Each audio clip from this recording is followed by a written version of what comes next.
Hello, everyone. Welcome to another episode of Deep Dive Podcast. Hope you are doing well and taking good care of yourself. We go beyond the headlines and uncover the truth behind real stories, real crimes, and real consequences. Let's move towards today's topic. Imagine, just for a moment, that you are standing at the very edge of what looks like absolute paradise. Right. You're young, you're healthy, you're intelligent, and you have literally the entire world ahead of you. The quintessential gap year dream. Exactly. You are in Boquete, Panama. It's April 1st, 2014, and the air is just thick and sweet with the scent of coffee plantations and that damp, fertile earth. Yeah, that incredible rainforest humidity. To your left, there's a towering volcano draped in mist. And to your right, a jungle so dense and so intensely green, it almost looks like a solid wall. It sounds perfect. It really sounds like the start of an amazing adventure that thousands of students take every single year without a hitch. It does. But in this story, that beauty is, well, it's a mask. Because we aren't here to talk about a vacation today. No, we definitely aren't. We are here to talk about two young women who walked into that paradise and simply never walked out. And unlike so many stories of people just vanishing into the wild where they disappear into thin air and leave nothing but questions, These two left something behind. they did. They left a digital breadcrumb trail. A terrifying digital trail. We are talking about electronics that somehow, inexplicably, survived weeks in the unforgiving rainforest to tell a fragmented, haunting story. A story that honestly keeps me up at night. We are, of course, talking about Chris Kramers and Lizanne Froon. Right. Chris was 21, Lizanne was 22, and I want to make this clear right away. These weren't reckless teenagers looking for a thrill or causing trouble. Not at all. They were bright, prepared, very cautious Dutch students. They had planned this trip for months. They were smart, and yet they vanished. And that right there is the central tension of our deep dive today. This is not just your standard lost hiker story. If it were, it would just be sad. Exactly. We'd have a sad but very clear narrative. They got lost, they succumbed to the elements, end of story. But the evidence here, the phone logs, the camera data, the bizarre condition of their belongings, it doesn't just suggest a tragedy. No, it suggests a descent into something much, much darker. It refuses to fit into a neat box. Every single time you think you know what happened, a new piece of evidence pops up that completely contradicts your theory. So today, we are going to strip away the noise. We're going to focus purely on the horror of the timeline and the absolutely inexplicable evidence found in that jungle. Our mission is to reconstruct their final days through the lens of the data they left behind. We're going to examine the phone logs, the baffling contents of a mysterious blue backpack, and those chilling, inexplicable images known as the night photos. So let's unpack this. Let's go back to the beginning. Who were these women? Because it's so easy to just label them the lost girls, but they were real people with plans and distinct personalities. Chris and Lizanne were from the Netherlands. They actually met while working at a restaurant in Amersfoort and eventually became roommates. Just two friends saving up for a dream trip. Right, they had saved for over a year, and the plan was twofold, really. They wanted to explore a new country, sure, but more importantly, they were there to volunteer. They wanted to learn Spanish and work with local children. Exactly. This wasn't just a party trip for them. It was about connection, contribution, and learning. They arrived in Boquete on March 29th, staying with a local host family. But almost immediately, there was a hiccup in their plan, A right? pretty significant one, yeah. They had arranged months in advance to start volunteering at a local school on March 31st. They had confirmed it all via email, but when they arrived, the school staff basically told them they couldn't accommodate them that week. Just, sorry, come back later. Yeah, they were told to come back the following Monday. Man, that's such a relatable frustration. You travel halfway across the world, you are geared up and ready to start this meaningful work, and you just hit a brick wall. You're all dressed up with nowhere to go. It completely deflated them. Lizanne actually texted her parents saying, I am really very disappointed. That's tough. And this disruption is really the inciting incident of the whole tragedy. Suddenly, they have this entire week of free time they hadn't planned for. And they were restless. They had already walked around the town. They had visited a coffee plantation. They needed something to fill the days. So on Tuesday, April 1st, they decide to hike the El Pianista Trail. Now, you've looked into this trail. I have. And I want to stress this for you listening. It is not Mount Everest. It's highly popular. Locals literally walk their dogs there. Yeah. It's generally described as a very scenic, manageable day hike. Which is exactly the perception that leads to what we often call tourist confidence. Tourist confident. Because they viewed it as just a casual stroll. They dress for a casual stroll, tank tops, lightweight shorts. Honestly, I think about what I carry just going to the gym, and it's significantly more than what they took into the deep jungle. They were severely under-equipped for anything beyond a couple of hours. They had one single water bottle to share between the two of them. One bottle. Their passports, their phones, an iPhone and a Samsung and a digital camera. That's it. No survival gear, no compass, no knife, no extra layers for when the temperature drops at night. They absolutely expected to be back at the host family's house before dinner. Without a doubt. Let's look at the timeline of that specific morning. Yeah. Because there is a bit of a discrepancy here that always bothers me. There is. A local taxi driver later claimed he dropped them off at the trailhead around 1:30 p.m. Which is pretty late for a hike like that. Yeah, exactly. But the data, and remember, we're trusting the hard data today, tells a very different story. The timestamps on the photos from their camera show them starting the hike around 11:00 a.m. That's a massive difference. If you start at 11, you have hours and hours of daylight ahead of you. Right. If you start at 1:30, you are basically racing the sun from the minute you step on the trail. But the photos don't lie. No, they don't. And those They're- initial photos they're happy, they're completely normal. Blue skies, lush greenery. Yeah, they're taking selfies, smiling at the camera. They look like two best friends having the time of their lives. And they make good time. They reach the summit, the main lookout point, right on schedule. And this right here is the critical moment. The point of absolutely no return. The standard advice on El Pianista, the rule everyone follows, is you hike up to the viewpoint, you take your photos, you enjoy the view, and then you turn around and go back exactly the way you came. But they didn't do that. No, they didn't. From the summit, they saw a rough path continuing down the other side, leading much deeper into the jungle, apparently towards some waterfalls. And you have to put yourself in their shoes. They were adventurous. They had time to kill. The weather was gorgeous. Right. So they went over the edge. It's so easy for us to sit here and judge in hindsight, to say, never go off the marked trail. But in that specific moment, it just looks like more trail. This looked like a death sentence. It just looked like further exploration. Exactly. But the reality is the terrain changes incredibly rapidly past that summit. You are crossing the continental divide at that point. The environment totally shifts. The weather patterns shift. The trails become significantly less defined. They turn into what are essentially game trails used by wild animals or indigenous tribes. It becomes an absolute maze of dense vegetation and steep ravines. And then we get the first real sign that something is terribly wrong. And it doesn't come from the girls in the jungle. Okay. It comes from the host family's house back in town. The dog. Yeah.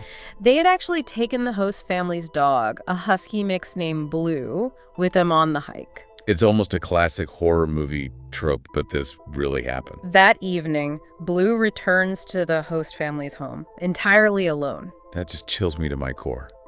A dog coming back from the wilderness without the people it left with it is a universal, instinctual sign that something bad has happened. It creates this immediate, visceral sense of dread. The girls obviously didn't return for dinner. Right. The host family was concerned, of course, and they searched the immediate area around the house and town.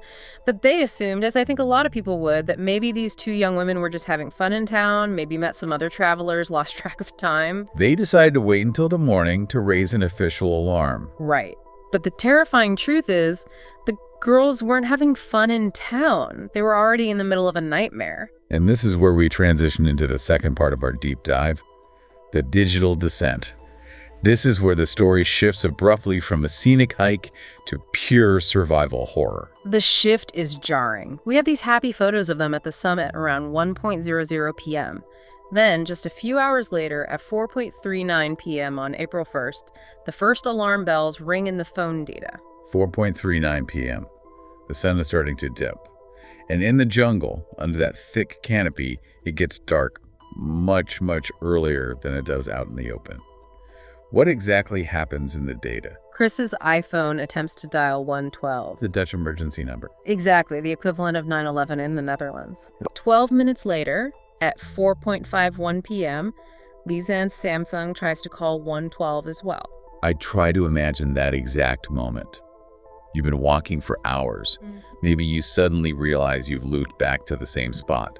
Or maybe someone slipped and is badly hurt. The sheer panic setting in. The panic starts to overwhelm you. You pull out your phone, which is your only lifeline to the modern world, your only way out, and you press call. And you get absolute silence. Neither of those calls connects. There is zero cellular signal out there.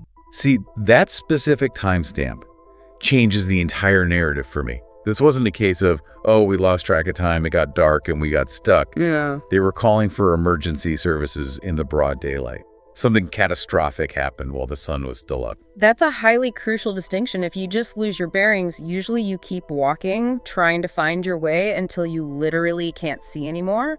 But dialing 112 at 4:30 in the afternoon, that implies an incident, a severe injury, a steep fall, or an immediate threat.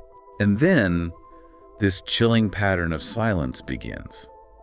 This is where the digital logs get truly distressing to analyze. Because they don't panic dial. No. They don't drain their batteries trying to call over and over again in a 10-minute window out of sheer terror. They are incredibly rational. They check for a signal, they fail, and then they turn the phones completely off. Which is incredibly smart. You have to save that battery. It's incredibly smart, but it's also terrifying when you think about it. It implies they immediately understood they were in for the long haul. They recognized the gravity of the situation. They survived that first night in the dark. And then they turned the phones on the next morning, April 2nd, day 2. At 6:58 a.m., just after the sun comes up. Right. They try 112 again, they try 911.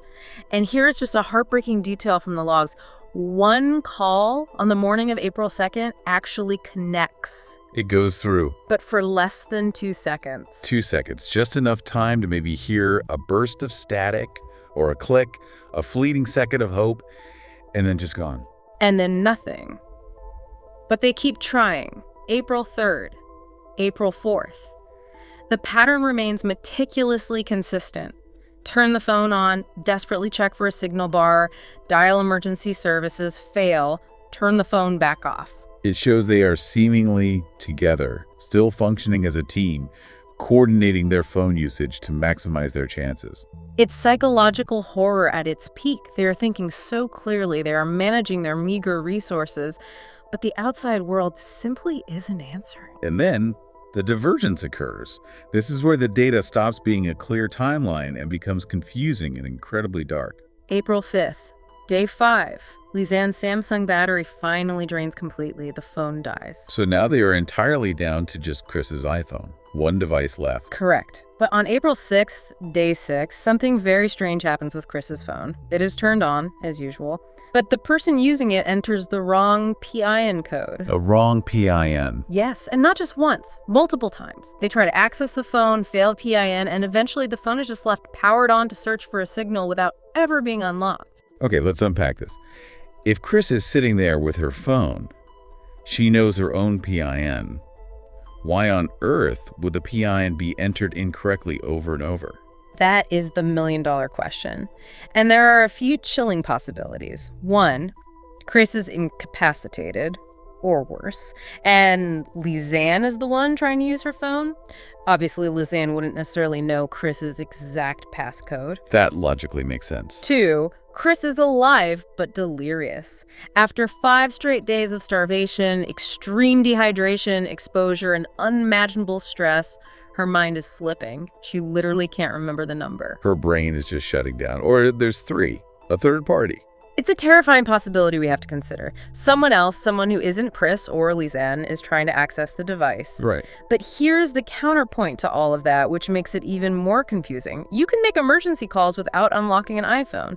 You don't need the PIN to dial 911 or 112. So why try to unlock it at all? Exactly. Maybe to access their contacts, maybe to look for a downloaded map, or maybe to try and write a note in the app. We don't know. But the incorrect PNs mark a definitive shift. It strongly suggests that the cohesive team of two capable girls has been broken. And then we get the final electronic breath. April 11th, day 11, the iPhone is turned on at 10:51 a.m. It stays on for exactly 1 hour. But no calls are made. No calls, no PNs are entered. It just sits there, powered on. And then at 11:51 a.m., it shuts down for the very last time. 11 days. Yeah.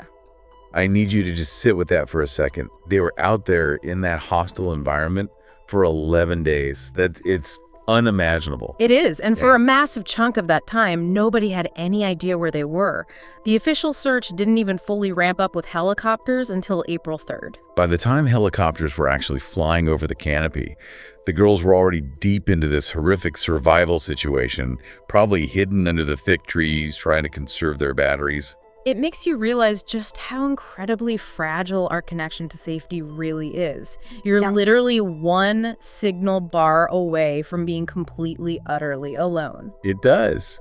And while the phones give us this cold, hard timeline of desperation, the next piece of evidence creates a mystery that seems to defy the laws of physics entirely. You're talking about the backpack. Boo backpack. Let's get into section 3. This backpack was found in mid-June, roughly 10 weeks after they disappeared. 10 weeks in the jungle. A local indigenous woman from the Alto Romero region, which, by the way, is miles and miles away from where the girls started hiking, deep on the other side of the divide, she found a blue backpack sitting on a rock by a riverbank.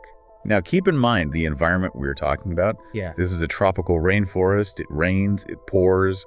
The river where it was found, the Culebra, is literally known by locals as the Serpent. Yeah. It floods violently and washes everything away. Exactly. And yet, when the Panamanian authorities opened this backpack, the contents inside were perfectly dry. The electronics, the phones and the camera we just talked about, were in pristine condition. The clothes inside were relatively clean. The bag itself looked, according to some official reports, almost brand new. How is that even remotely possible? If that bag had been sitting out in the Panamanian jungle for 72 days through the rainy season, it should be entirely moldy, waterlogged, and practically destroyed. That is one of the biggest inconsistencies in this entire case. It heavily suggests that the bag was either protected, kept sheltered somewhere dry, or it simply wasn't sitting there for the whole 10 weeks. What exactly was inside? Let's go through the inventory. 2 pairs of sunglasses, a water bottle, some cash, $83, Lisanne's passport, and 2 bras. Ross. Neatly folded. Okay, that right there just stops me in my tracks. Why on earth would you take off your bra and fold it neatly into your backpack in the absolute middle of a life or death survival situation? There are a few theories, but honestly, none of them are fully satisfying. One theory is swelling. If they were severely injured or retaining water due to the extreme conditions, tight, restrictive clothing becomes unbearable. Okay, that makes medical sense. 2, use as a marker. Maybe they intended to hang brightly colored clothing from a tree to signal helicopters, but eventually put them back. But the fact that they were folded. That's the part. That implies a level of care and lucidity that seems completely at odds with blind panic. Or were they stripped? That is the darker implication. Were they coerced? Were they told to undress by someone else? But then, if that's true, why would an attacker put the undergarments neatly back in the bag? It's a profoundly bizarre detail. What wasn't in the bag tells a story too. Right. They didn't have the things that could have actually saved them. As we said, no compass, no knife, no extra food. It just aggressively highlights how vulnerable they were. They were prepared for a walk in the park, not a grueling fight for their lives against the jungle. But the backpack, as impossible as its condition was, gave us the digital camera. And the camera gave us the night photos. Right. And this. This is where the deep dive goes from incredibly tragic to purely terrifying. The night photos are the absolute core of the horror in this story. We have the normal, happy daytime photos on April 1st, and then for 7 straight days, an entire week, the camera is not used once. Not a single photo. Then on the night of April 8th, day 8. Between 1:00 a.m. and 4:00 a.m., the camera suddenly wakes up, and someone takes 90 consecutive photos. 90 photos in 3 hours. That's an average of 1 photo every 2 minutes. Sometimes they were taken just seconds apart, deep in the jungle, in pitch absolute black darkness. Describe what these photos show, because I've seen some of the leaked ones online, and they just feel viscerally wrong to look at. They are deeply, deeply unsettling. Most of them are just blackness, pure dark, or blurry, unidentifiable shapes. You see heavy rain illuminated by the flash. You see the wet, rough, alien texture of massive rocks. You see the jungle canopy above, lit up by the harsh, sudden burst of the camera flash. It's completely disorganized, right? It's not like someone is carefully framing a shot. It's frantic. It's totally disorienting. Up looks like down. In one photo, you see a strange stick with what looks like plastic bags or perhaps pieces of a map tied to the end of it, propped up on a rock. Like a makeshift marker, a flag. That's the general assumption. A desperate final attempt to create a signal for someone above. In another photo, you clearly see candy wrappers meticulously laid out on a flat rock. Like they were documenting their meager possessions. Or maybe counting what little they had left. And there's the hair photo. Photo 580. It is universally considered the most disturbing image on the memory card. It shows the back of Chris's head. Her reddish blonde hair is completely messy, tangled, and matted. Is she? Yeah. Is she okay in that photo? Can you tell? We simply don't know. We can't see her face at all. We don't know if she is sitting upright, standing, or lying flat on the ground. Some forensic analysts looking at the leaked photos believe they see dried blood in her hair, though that is highly debated. The angle's weird too, right? Very. It's taken from directly behind and slightly above her head. It feels incredibly claustrophobic and intimate in the worst way. Why? I keep asking myself why. Why take these photos? Why take 90 of them in the absolute dead of night, a full week after you get lost? This is where we are forced to speculate based purely on human psychology under extreme duress. Theory A is the signal theory. They were using the incredibly bright flash of the camera to signal a search party. Maybe they heard a helicopter engine or saw a distant searchlight cutting through the canopy. But at 1:00 a.m., were Panamanian search helicopters flying night missions at 1:00 a.m. over that terrain? Highly unlikely. But maybe they heard something else. Theory B is the light theory. They were simply using the flash to see their immediate surroundings. But anyone who has used a camera in the dark knows a flash actually blinds you. It destroys your natural night vision. It gives you a split second of blinding light and then drops you back into an even darker darkness. Exactly. It's an incredibly ineffective and disorienting flashlight. Which leads us to Theory C, the threat. They heard something creeping near them. An animal. A jaguar. A predator. Or a person. And they were rapidly flashing the camera to see what was stalking them in the dark, trying to scare it away. That is easily the most terrifying thought. Sitting there in the pitch black, hearing a heavy footstep or a twig snap just a few feet away, and popping the flash to see what's standing over you. And finally, there's Theory D's psychological breakdown. After an entire week of starvation, intense dehydration, and relentless fear, the human mind simply fractured. Hallucinations. Delirium. Maybe they thought they were documenting something that simply wasn't there. A rescue party, they imagined. The photos feel like a literal descent into madness. They're a visual screen into the void. And they stop just as abruptly as they started. After that frantic 3-hour window that night, the camera goes dead silent. So we have the timelines from the phones, we have the impossible pristine backpack, we have the sheer panic of the night photos, and finally, months later, we have the remains. This brings us to Section 5, the forensic puzzle. Because the discovery of the remains doesn't provide the closure everyone wanted, it just provides infinitely more questions. They were found scattered along the riverbank, right? Scattered for miles along the banks of the Culebra River. A total of only 33 bones were found. not two full, intact skeletons, just fragmented pieces. And the condition of the remains was drastically different for each girl. Incredibly different. Let's talk about Lisanne first. Searchers found a heavy hiking boot, and inside that boot was a foot. It's just so grim. It is.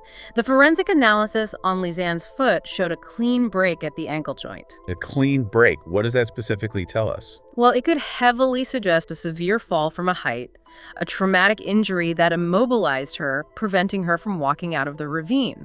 But the tissue, the skin, was in a stage of decomposition that was entirely consistent with the amount of time that had passed in that humid, wet environment. It was grim, obviously, but scientifically normal for the circumstances. They also found a piece of skin nearby that had rolled up into a ball. But Chris? The state of Chris's remains was completely different. They found a portion of Chris's pelvis, but the bone was completely bleached, stock white. Bleached, like by prolonged exposure to the intense sun. That's the massive debate. To get a bone that bright white that quickly usually requires intentional chemical intervention, or it requires intense, direct, prolonged sun exposure that simply doesn't match the shaded, canopy-covered riverbank environment where she was found. That does make sense. The forensic experts questioned why one body would decompose entirely naturally, matching the timeline and environment, while the other person's bone looked like a scrubbed medical specimen. Could it be something natural like the soil chemistry? High phosphates in the ground. It's theoretically possible, but the sheer disparity is striking. Why such a stark difference if they died in the exact same area at roughly the exact same time? And then there were the clothes, the shorts. Chris's denim shorts. They were found resting on a rock high above the waterline.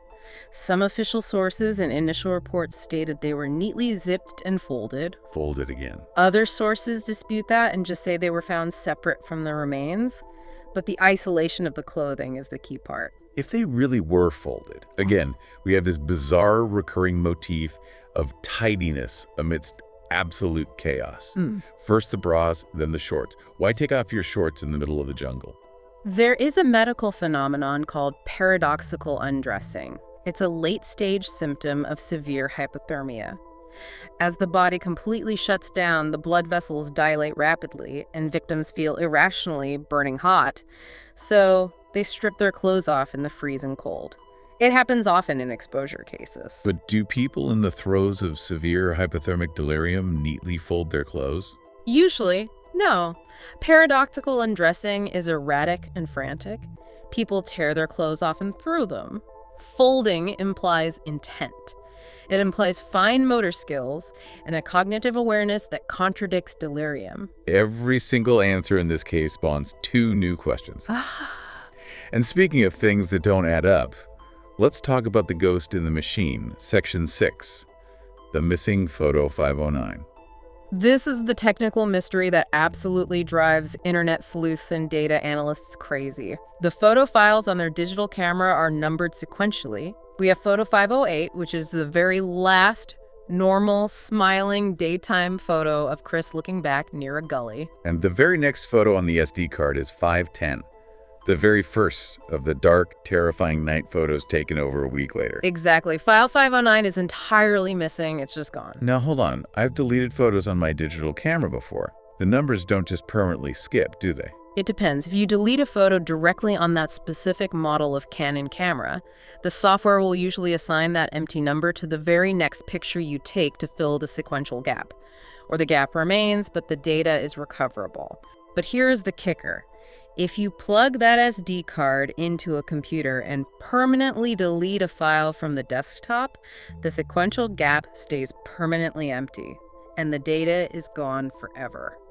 So you're saying someone took this camera, plugged it into a computer, and specifically deleted one single photo? That is the heavy implication drawn by many technical experts who reviewed the camera. Or the camera experienced a catastrophic 1 in a million malfunction at that exact critical moment. But given literally everything else we've discussed, A glitch feels like a stretch. It feels entirely deliberate. What was on photo 509? That's the question. That's the real horror. Was it a picture of a fatal injury? Was it a picture of a third party who had approached them? A picture of something so damning or so terrible that someone realized it had to be permanently erased from existence. And more importantly, when was it deleted? Because if it was deleted after they were dead, who exactly did it? It aggressively suggests manipulation of the key evidence. It does. So let's bring this all together. Let's move to section 7, theories and synthesis. We have this massive mountain of confusing, contradictory data. What are the prevailing theories trying to make sense of this? Broadly speaking, there are two main camps. You have the lost accident theory, and you have the foul play theory. Let's look at the accident theory first, since that is the official story concluded by the authorities, right? Basically, yes. The official working theory is that they went past the summit, got profoundly disoriented in the maze of game trails, and simply couldn't find the path back before dark. And They may have attempted to cross a monkey bridge. Those are these very precarious 3-wire bridges suspended high over the roaring river and fell. Or they slipped and slid down a steep, muddy slope, much like the one seen in the final daytime photos, and got physically trapped at the bottom of a deep gully. okay, that actually explains the broken foot. It perfectly explains the broken foot. It explains the total lack of cellular signal because you get zero reception at the bottom of a deep jungle ravine, and it explains why they essentially stayed in one small area for days. They were trapped. It completely fails to explain the dry backpack. No, it doesn't explain that at all, and it really struggles to explain the chemically bleached bones or the deliberate deletion of missing photo 509. Or why, if they were sitting there with a fully functional video camera for 11 days, they didn't leave a single message. That is the sticking point for so many people. That gets me the most. These were young women fully immersed in the digital age. They documented their coffee dates. Why didn't they turn on the video function and say, "Mom, Dad, we love you.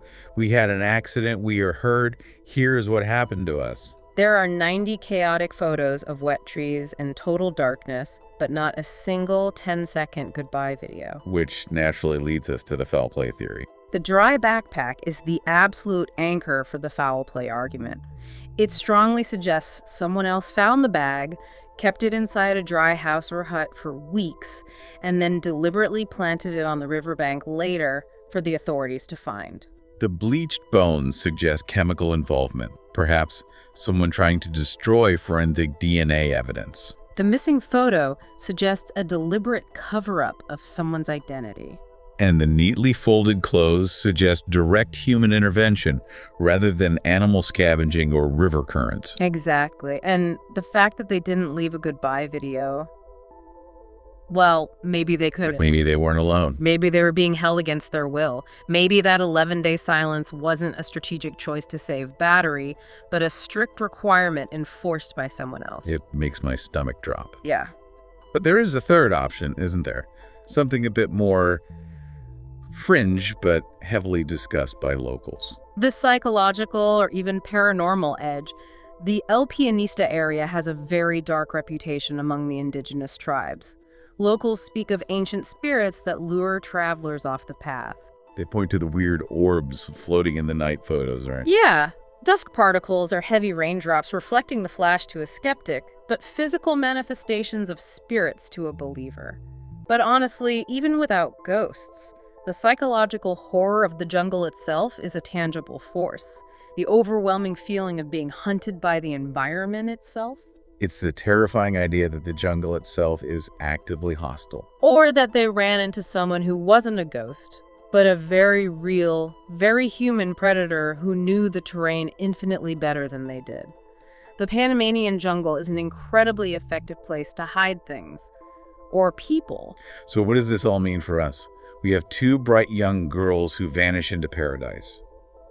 The jungle eventually spits back their fragmented bones and their corrupted data, but it stubbornly keeps the truth. It's a puzzle with pieces from 3 different boxes that just don't fit together. We have data that unequivocally proves they were alive and fighting for days.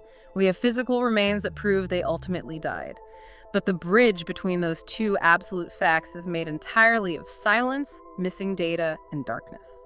It's so deeply frustrating. You want justice for Chris and Lizanne, or at the very least, you want clarity for their families. But instead, we are left with this haunting ambiguity, and that ultimately is what makes this specific deep dive so unforgettable. Before we close out today, I want to leave you with one final thought. I want you to mentally go back to those night photos we discussed. Okay. Imagine you are sitting in that pitch black. Yeah. You are miles deep in an unforgiving jungle. You haven't eaten in 8 days. It's 2:00 a.m. The air is heavy, wet, and suffocating. And suddenly, you hear a noise. A branch snaps. Heavy breathing just beyond the tree line. You hold up your digital camera. Your hands are shaking so hard you can barely grip it. You blindly press the button. The flash pops. For one tiny split second, the entire world is stark, bright white. You see the massive trees looming over you. You see the heavy rain suspended in the air, and then absolute crushing darkness again. What were they so desperately trying to see? What was standing just out of frame watching them? That is a question that will stay with me for a very long time. Safety is a fragile illusion. The jungle is vast and indifferent. And some mysteries, perhaps, are simply never meant to be solved. This was all for today. Stay happy, stay safe, comment your views down below, and don't forget to like, share, and subscribe to our channel. See you next time with another story in Deep Dive. Stay curious.